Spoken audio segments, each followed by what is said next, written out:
Here's a wild fact. Every year, the world grows over 350 million metric tons of soybeans. And in the US alone, soybeans cover more farmland than any other crop except corn, fueling industries worth billions, from food to biofuels and, of course, plant-based milk. Yet soy milk isn't some new fad. It's been around for over 2,000 years, first crafted in ancient China and becoming a staple in Asian cuisines long before it hits your local coffee shop's menu. So how does this tiny bean transform into the creamy, delicious soy milk swirling in your latte? Let's dive inside the factory and uncover how soy milk is really made.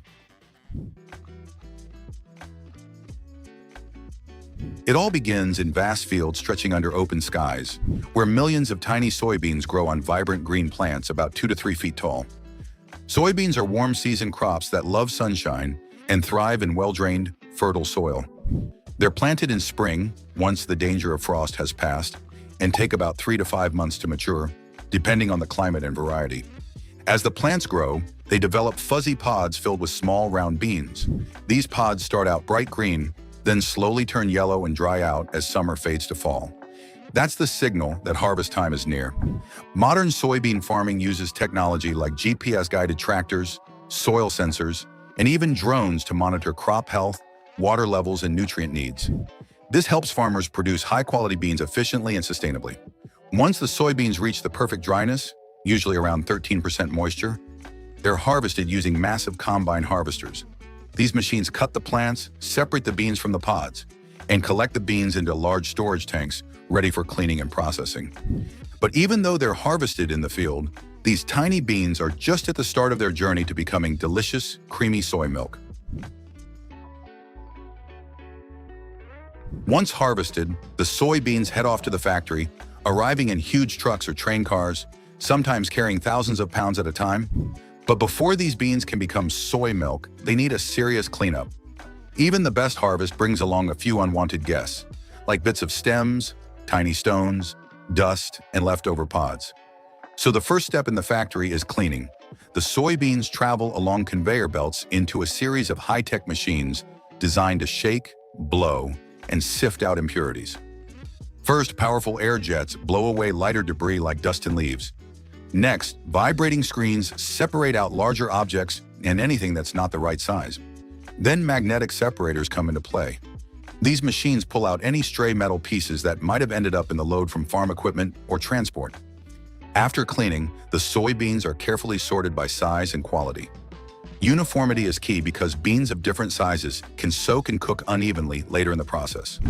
Only the best, plump, golden beans make the cut. Damaged or discolored ones are removed to ensure the final soy milk has a clean, pleasant taste and smooth texture. Now that the soybeans are clean, sorted, and ready, it's time to bring them back to life with water. The beans are poured into massive stainless steel soaking tanks where they're submerged in cool, filtered water for several hours, typically between 6 to 12, depending on the factory's process and the desired texture. During soaking, something fascinating happens. The dry, rock-hard beans begin to swell as they absorb water, doubling in size and softening dramatically. This not only makes them easier to grind later, but it also reactivates the enzymes and releases naturally stored nutrients. At the same time, soaking helps loosen any remaining hulls or surface impurities, and it reduces compounds known as anti-nutrients, substances that can interfere with digestion and mineral absorption. By the end of the soaking process, the once dry soybeans are now soft, plump, and bursting with potential. They've gone from storage-stable seeds to fresh, hydrated ingredients, ready for the real transformation to begin. Now comes one of the most important parts of turning soybeans into soy milk: grinding. Once fully soaked and softened, the soybeans are drained and rinsed, then fed into powerful industrial grinders. These machines are equipped with fast-spinning blades or stone wheels that crush the beans into a fine, creamy paste. But it's not just the soybeans in there. Fresh water is added during grinding to help create a smooth, liquid mixture called soy slurry. Inside the grinder, the spinning blades tear open the bean's cell walls, releasing proteins, oils, and natural starches. This is what gives soy milk its body and creamy mouthfeel later on. The slurry that comes out looks a bit like a thick milkshake and has a pale white color. It's full of all the good stuff. Factories carefully control the grind size and speed. because grinding too coarsely leaves gritty bits in the milk, while overgrinding can make it overly thick or pasty. By the end of this step, the soybeans have gone from solid seeds to a rich, velvety slurry, one step closer to becoming the smooth soy milk we pour into our coffee or cereal. Now that we have a thick, creamy soy slurry, it's time to bring on the heat and unlock the smooth, mild taste we love in soy milk. The soy slurry flows into giant stainless steel cooking tanks where it's heated to high temperatures, often around 95 to 100 degrees Celsius, or about 200 degrees Fahrenheit. Factories use precise controls to keep the temperature and cooking time exactly right. Too little heat and the flavor stays too raw. Too much and you risk scorching the soy or changing the texture. In many modern facilities, steam injection systems are used to heat the slurry quickly and evenly, while continuous stirrers keep everything moving so nothing sticks or burns. By the end of cooking, the slurry has transformed from a raw paste into a fragrant, hot liquid, ready for the next big step, separating the pure soy milk from the leftover solids. Now that the soy slurry has been cooked to perfection, it's time to extract the good stuff, the silky, nutritious soy milk. This is where filtration comes in. The hot slurry is pumped into high-speed centrifuges or ultrafine filtration systems that separate the liquid soy milk from the solid fiber pulp, known as okara. Think of it like straining blended oats to make oat milk, but on an industrial scale and with far more precision. The okara is caught by fine mesh screens or filters, while the smooth, milky liquid passes through. What's left behind the okara is thick, pale, and packed with fiber and nutrients. It's not wasted, though. Many factories recycle it into livestock feed, compost, or even repurpose it into plant-based protein products and baking ingredients. Meanwhile, the filtered soy milk flows into collection tanks, now free of pulp and grit. It has a smooth, creamy consistency and a delicate aroma, but it's not quite ready for your cereal just yet. This raw soy milk is essentially a blank canvas, plain, unsweetened, and naturally high in protein. But to make it delicious, long-lasting, and nutritionally complete, it's time for the next step: flavoring, fortifying, and perfecting the final product. Now that we've separated out the pure soy milk, it's time to transform it into the tasty, nutritious drink you find on supermarket shelves. At this stage, the soy milk goes into large blending tanks, where it becomes a canvas for flavor and nutrition. Manufacturers carefully follow recipes to create different varieties, like original, vanilla, chocolate, or unsweetened versions. Sweeteners such as cane sugar, agave syrup, or natural flavorings like vanilla extract are added for taste. Many brands also fortify their soy milk with vitamins and minerals to boost its nutritional profile. Common additions include calcium, to match or exceed levels in dairy milk. Vitamin D, essential for bone health. Vitamin B12, especially important for people on plant-based diets. These nutrients are blended in precise amounts, ensuring consistency from carton to carton. Now that the soy milk has been flavored and fortified, there's one last mission before it hits the shelves: making sure it's perfectly smooth, safe, and shelf-stable. First comes homogenization. This process involves pushing the soy milk through tiny valves at extremely high pressure. Imagine squeezing it through microscopic gaps with enormous force. This breaks down fat particles and proteins into super small, uniform sizes, so they stay evenly suspended instead of separating or forming a layer of cream on top. The result? That silky, consistent texture we expect from soy milk. Next is pasteurization, a crucial step for food safety and freshness. The soy milk is heated quickly to high temperatures, often around 85 to 95 degrees Celsius, or about 185 to 203 degrees Fahrenheit, for a short period. This kills off any harmful bacteria or microorganisms that could spoil the milk or make people sick. Some factories use ultra-high temperature UHT pasteurization, which allows soy milk to be stored unopened for months without refrigeration. After pasteurization, the soy milk is rapidly cooled to keep it fresh and maintain its flavor. Finally, it's time for packaging. Machines fill bottles, cartons, or Tetra Paks, sealing them tight to keep out air and contaminants. Labels are printed and applied, showing nutrition facts, flavor, and best before dates. Then it's off to warehouses, grocery stores, cafes, and eventually into your fridge at home. And just like that, humble soybeans have transformed into the creamy, delicious soy milk we love. So there you have it, the incredible journey of soy milk, from tiny seeds growing under the sun to the smooth, creamy drink in your fridge. It's a process that blends ancient tradition with modern science, all working together to create a delicious and sustainable plant-based alternative. Whether you're pouring it into your morning coffee, blending it into a smoothie, or just enjoying a glass on its own, soy milk is the result of skill, technology, and a whole lot of care. Thanks so much for joining me on this behind-the-scenes adventure.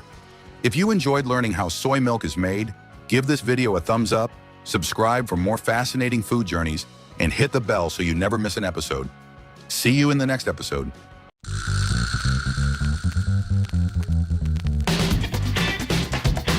Have you ever wondered how that tangy, smoky, and sweet barbecue sauce ends up in your pantry, ready to transform your grilled chicken or ribs into a masterpiece? Well, today, we're taking a delicious deep dive into the step-by-step process of how barbecue sauce is made. From the fields where it all starts, to the high-tech factories where it all comes together. Oh, and of course, we'll also talk about all the different styles of barbecue sauce out there. Let's get started. The story of barbecue sauce begins with the arrival of Spanish explorers in the Caribbean during the 1500s. They encountered the Taino people who cooked meat on wooden frames called barbacoa and seasoned it with herbs, spices, and acidic marinades. The Spanish adopted this cooking style and introduced it to Europe, Africa, and the Americas. In the southern United States, barbecue as we know it evolved, and sauces emerged as essential components, influenced by African, European, and indigenous cooking traditions. Early sauces were simple: vinegar, salt, and pepper, and designed to tenderize and preserve meat. Over time, regional differences in ingredients and cooking styles gave rise to the variety of sauces we enjoy today. Barbecue sauce in the USA is as diverse as the people who love it. Each region has its own distinct style, reflecting local tastes, ingredients, and traditions. Alright guys, who wants to play a little game with me? How many barbecue sauce styles have you tried? The comment with the most styles of barbecue sauce wins. 1, 2, 3. Alright guys, time is over. That was fun. Can't wait to read your comments. And now, let me break down the major styles of barbecue sauce for you. Number 1, Kansas City style.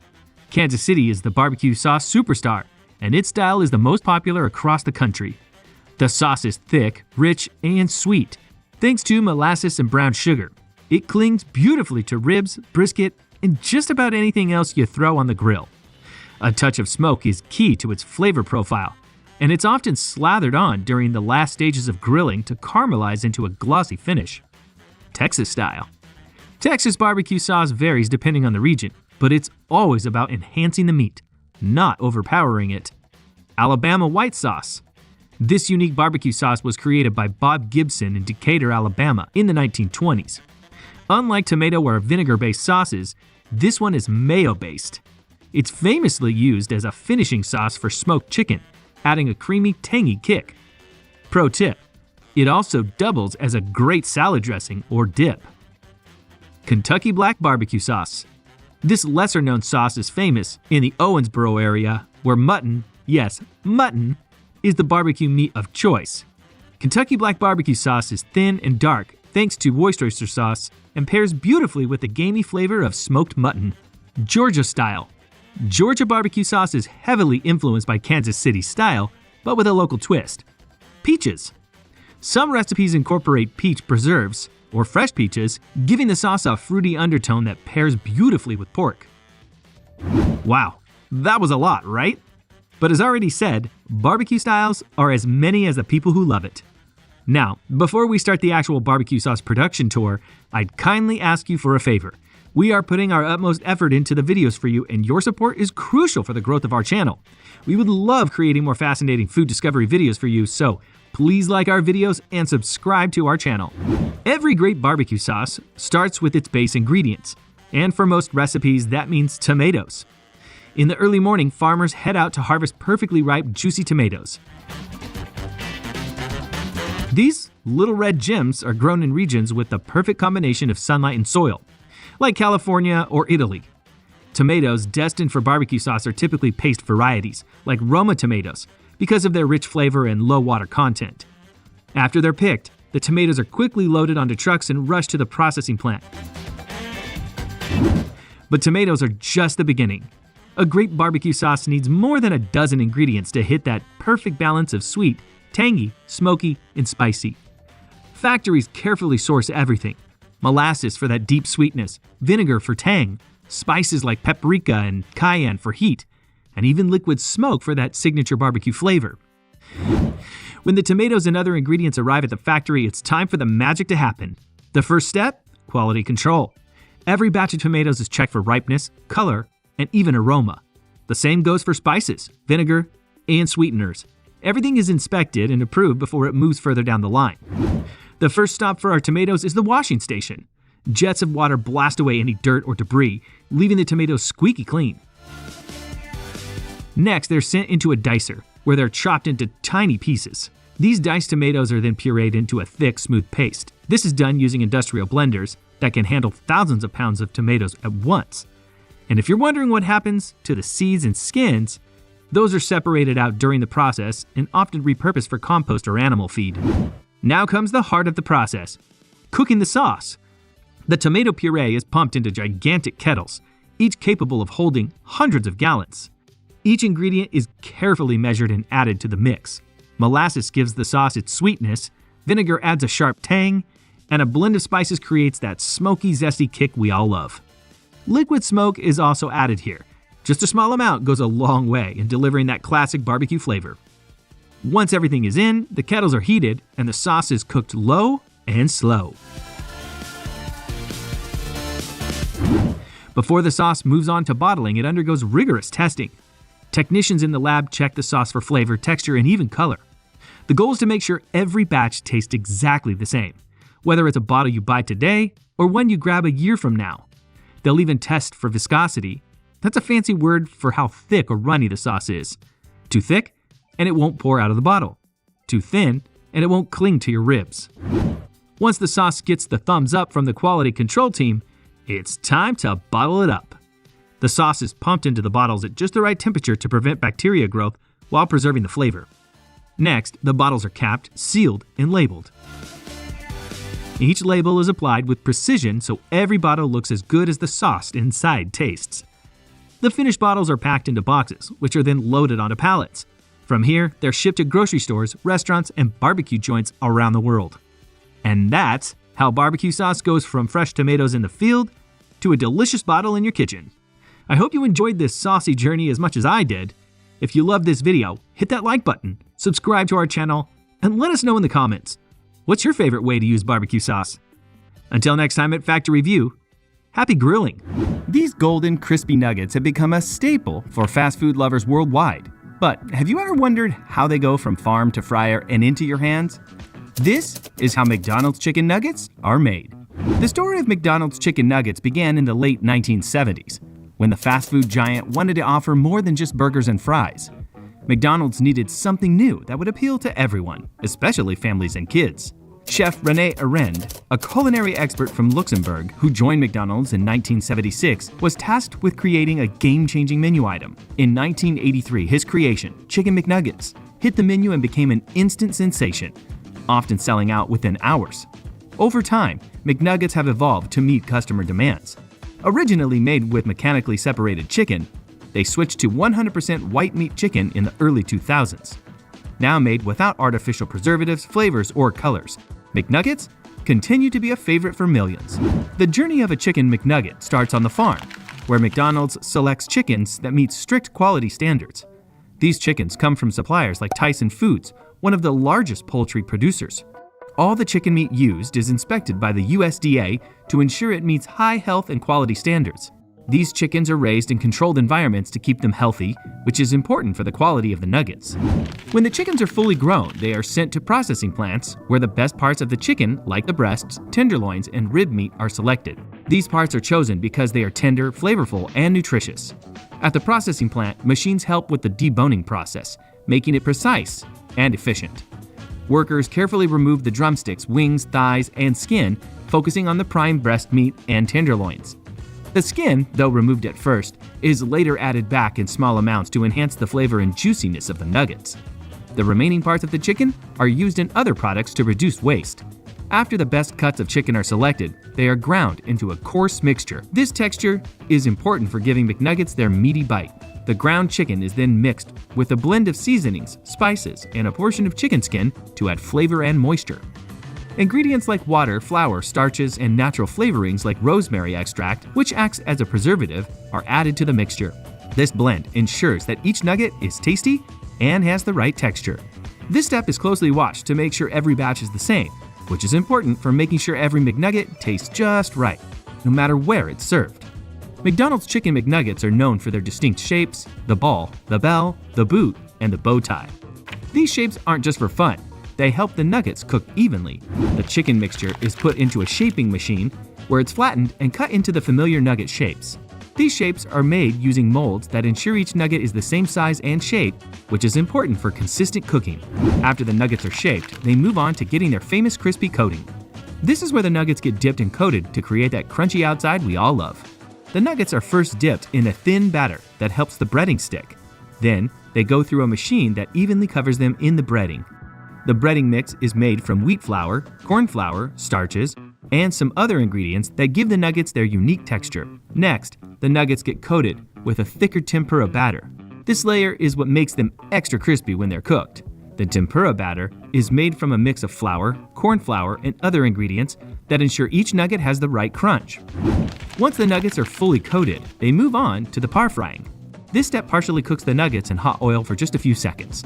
The quick fry helps set the batter and starts the crisping process, but the chicken inside is still raw at this stage. Par frying is important because it helps the nuggets hold their shape and keeps the coating from falling off.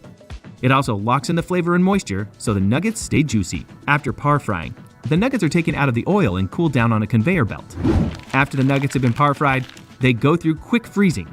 This step is crucial to keep the nuggets fresh and lock in their flavor. The nuggets are placed in a freezing chamber set to about -18 degrees Celsius, which helps them freeze quickly and evenly. Quick freezing helps the nuggets texture and taste just right, even after they've been stored and transported. Once frozen, the nuggets are solid and ready to be packaged. The nuggets are carefully placed into bags and boxes to make sure they stay fresh and don't get damaged. The packaging process is fast, with thousands of nugget bags packed in just a few minutes. The packaging is designed to protect the nuggets as they travel to McDonald's restaurants. The boxes of nuggets are loaded onto refrigerated trucks that keep them frozen during transport. This ensures that the nuggets stay fresh and are ready for final cooking when they arrive at McDonald's. Transporting millions of nuggets every day is a big job, but McDonald's has perfected the process to make sure every nugget reaches you in perfect condition. The final step in the McNugget journey happens at McDonald's restaurants. When the frozen nuggets arrive, they are stored in freezers until needed.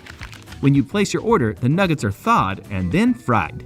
The nuggets are fried at around 180 degrees Celsius, 356 degrees Fahrenheit for about 3 minutes. This gives them their crispy golden brown outside and keeps the inside tender and juicy. The oil used for frying is a mix of canola, corn, and soybean oils, which help make the nuggets crispy. After frying, the nuggets are kept warm until they're ready to be served. This final cooking step makes sure every McNugget you get is hot, crispy, and delicious. Once they're ready, the nuggets are boxed up with your favorite dipping sauce and handed to you crispy, tasty, and ready to enjoy. If you liked learning about how McNuggets are made, don't forget to click on the next video for more cool insights into how your favorite products are made.